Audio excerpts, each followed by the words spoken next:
बिस्मिल्लाहिर्रहमानिर्रहीम। अस्सलामुअलैकुम अज़ीज़ तलबा।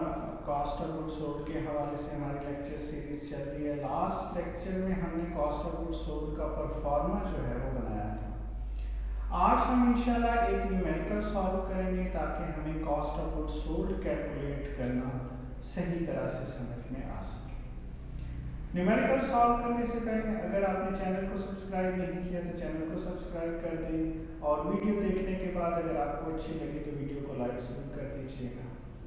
लिखा हुआ है कि December 31, 19 trial balance of the Rehan company showed purchases net दी गई हैं 24 लाख, डायरेक्ट लेबर है 32 लाख 4,000, ट्रांसपोर्टेशन टीम है 32,000, फैक्ट्री ओवरहेड है 18,85,600 और नीचे आपको इन्वेंट्रीज जो हैं वो दी गई हैं। फिनिश गुड्स की है, वर्क इन प्रोसेस की है और मटेरियल की है। रिक्वायर्ड है हमें टोटल मैन्युफैक्चरिंग कॉस्ट कैलकुलेट करनी है, cost of goods manufactured calculate करनी है और cost of goods sold calculate करनी है। ये तीनों रिक्वायरमेंट जो इस क्वेश्चन में दी गई हैं ये हमारे परफॉर्मेंस से निकल आएंगी। अब हम पहले परफॉर्मा बना लेते हैं। सबसे पहले आप कंपनी का नाम लिखेंगे। ये है जी रेहान कंपनी। हम लोग बना रहे हैं cost of goods sold statement और ये पीरियड जो है वो फॉर द पीरियड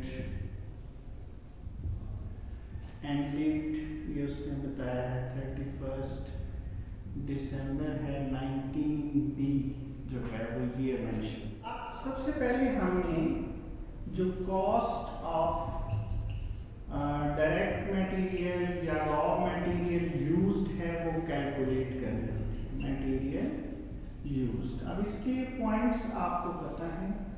सबसे पहले आपके पास जो मटेरियल की इन्वेंट्री है ओपनिंग वो आ जाती है।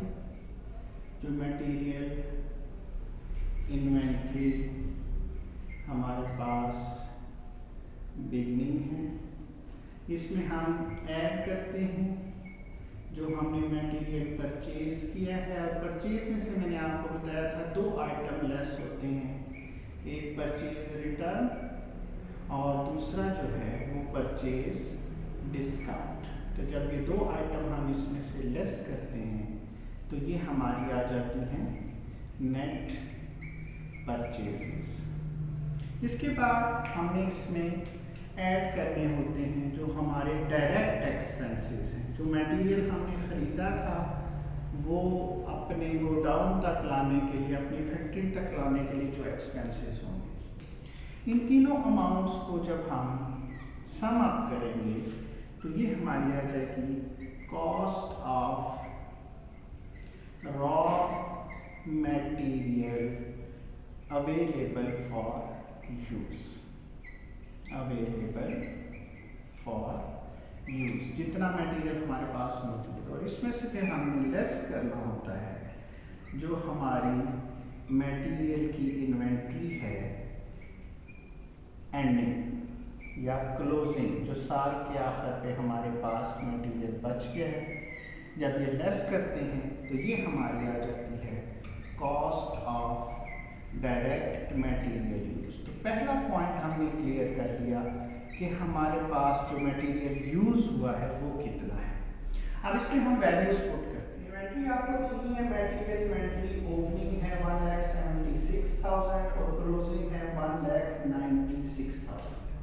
मटेरियल ओपनिंग 1,76,000 और क्लोजिंग 1,96,000। तो दोनों इन्वेंट्रीज हमने पुट कर दी। इसके बाद परचेजेस नेट दी है 24 लाख और ट्रांसपोर्टेशन इन है 32,000। परचेजेस हमें दी गई ये हैं 24 लाख। अब ये वैल्यूज हमें नहीं बताई गई तो हम इसको मेंशन नहीं करेंगे। और हमें यहाँ पर ट्रांसपोर्टेशन इन दिया गया, ये डायरेक्ट एक्सपेंसेस हैं तो यहाँ पे आ जाएंगे ट्रांसपोर्टेशन इन और ये हैं 32,000। अब ये तीन अमाउंट्स आ गई, ओपनिंग इन्वेंट्री, नेट परचेजेस और ट्रांसपोर्टेशन इन। हम इनको सम अप कर लेंगे। 26 लाख 8,000। इसमें से आपने ये 1,96,000 जो है वो लेस करना है, तो ये हमारा मटेरियल यूज आ जाए 24,12,000। तो हमने मटेरियल यूज जो है वो मालूम कर लिया। इसके बाद हमारी जो दूसरी होती है वो होती है हमारी डायरेक्ट लेबर कॉस्ट, जितनी लेबर जो है वो हमारी इस्तेमाल होगी। तो ये वैल्यू हम इसमें ऐड करेंगे। तो जब ये हम इसमें ऐड करते हैं तो जो हमारा आंसर आता है उसे हम कहते हैं प्राइम कॉस्ट। इसको मैंने आपको लिखवाया था, ये फ्लैट कॉस्ट भी कहलाती है और इसको हम बेसिक कॉस्ट का नाम भी देते हैं। लेबर लिखी हुई है जी 32,04,000। तो ये हम यहाँ पुट कर देते हैं 32,04,000। तो ये इसमें हमने सम अप कर लेनी है। तो ये 56,16,000 ये हमारी प्राइम कॉस्ट जो है वो कैलकुलेट होगी। हम इसको नेक्स्ट पेज पे ले जाते हैं। ये प्राइम कॉस्ट हमारी कैरी फॉरवर्ड होगी। इसमें अब हमें ऐड तीसरा आइटम अपना करना होता है और तीसरा आइटम जो हमारा ऐड होता है वो है हमारे फैक्ट्री ओवरहेड। अब अगर ये अलग अलग आइटम दिए गए होंगे तो हम फर्स्ट कॉलम में लिख के इनको सम अप कर लेंगे। इस क्वेश्चन में उसने इकट्ठे दिए हुए हैं। फैक्ट्री ओवरहेड लिखे हैं जी 18,85,600। तो ये हम यहाँ पुट कर देंगे 18,85,600। इनको हम सम अप कर लेंगे। ये 75,01,600। इसे हम जो है वो टोटल मैन्युफैक्चरिंग कॉस्ट जो है वो कहेंगे। इसके लिए हम एक और वर्ड यूज करते हैं और वो है फैक्ट्री कॉस्ट। तो ये फर्स्ट रिक्वायरमेंट थी हमारे क्वेश्चन की, वो हमने कैलकुलेट कर। इसके बाद हमने जो है वो इन्वेंट्रीज को डील करना होता है। पहले हम ऐड करते हैं जो हमारी वर्क इन प्रोसेस की बिगनिंग इन्वेंट्री होती है और फिर हम लेस करते हैं जो हमारी वर्क इन प्रोसेस की एंडिंग इन्वेंट्री होती है। अब जब हम बिगनिंग इन्वेंट्री इसमें ऐड करते हैं तो ये हमारी कहलाती है cost to be accounted for. और जब work in process closing less कर देते हैं तो ये हमारी आ जाती है कॉस्ट ऑफ गुड्स मैन्युफैक्चर्ड। तो ये हमारी सेकंड रिक्वायरमेंट है। तो वर्क इन प्रोसेस की ओपनिंग इन्वेंट्री है 1,29,800 और क्लोजिंग इन्वेंट्री है 1,36,800। तो ये 1,29,800 ओपनिंग है, 1,36,800 क्लोजिंग है। वो हम पहले इसमें ऐड कर लेते हैं। तो ये 76,31,400 आ गई और इसमें से हम ये लेस कर लेंगे। तो ये 74,94,600 ये हमारी cost of goods manufactured calculate होगी। इसके बाद अब हमारी जो फाइनल इन्वेंट्रीज हैं फिनिश गुड्स की, वो भी इसी तरीके से हम ऐड करेंगे। ओपनिंग इन्वेंट्री जो फिनिश्ड गुड्स हैं इनकी जो बिगनिंग इन्वेंट्री है वो ऐड होगी और जो फिनिश्ड गुड्स हमारी क्लोजिंग हैं या एंडिंग हैं वो लेस होंगी। तो ये हम इसमें से एंडिंग इन्वेंट्री जो है वो लेस करेंगे। जब हम finished goods opening inventory add करेंगे तो इसको हम कहते हैं cost of goods available for sale.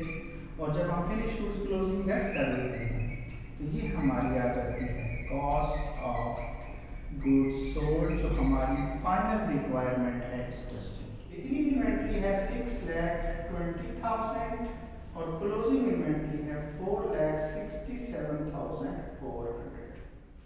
Beginning inventory है 6,20,000, यहाँ इसमें ऐड कर देंगे 1,14,600 to 4,67,400 ये हमारी क्लोजिंग इन्वेंट्री है। इसमें से हम लेस कर लेंगे और ये हमारी आ जाएगी 76,47,200।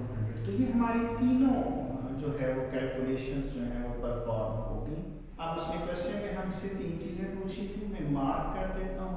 फर्स्ट रिक्वायरमेंट थी उसकी कि आप cost, total manufacturing cost calculate करें, फैक्ट्री कॉस्ट की हमारी कैलकुलेट होगी। सेकेंड रिक्वायरमेंट थी क्वेश्चन की कि हम cost of goods manufactured calculate करें और वो भी कैलकुलेट होगी। और फाइनल थी उसकी कि आप जो है cost of goods sold calculate करें। तो अगर आपको परफॉर्मा अच्छे तरीके से याद है तो जस्ट आपने वैल्यूज पुट करनी है और वैल्यूज पुट करके आप ऐड लेस करते जाएंगे तो बड़े आसानी के साथ आप कॉस्ट ऑफ गुड्स सोल्ड जो है वो कैलकुलेट कर सकते हैं। तो उम्मीद है कि cost of goods sold calculate करना आपको अच्छे तरीके से समझ में आ गया होगा। वीडियो अगर अच्छी लगी है तो इसे लाइक जरूर कीजिए।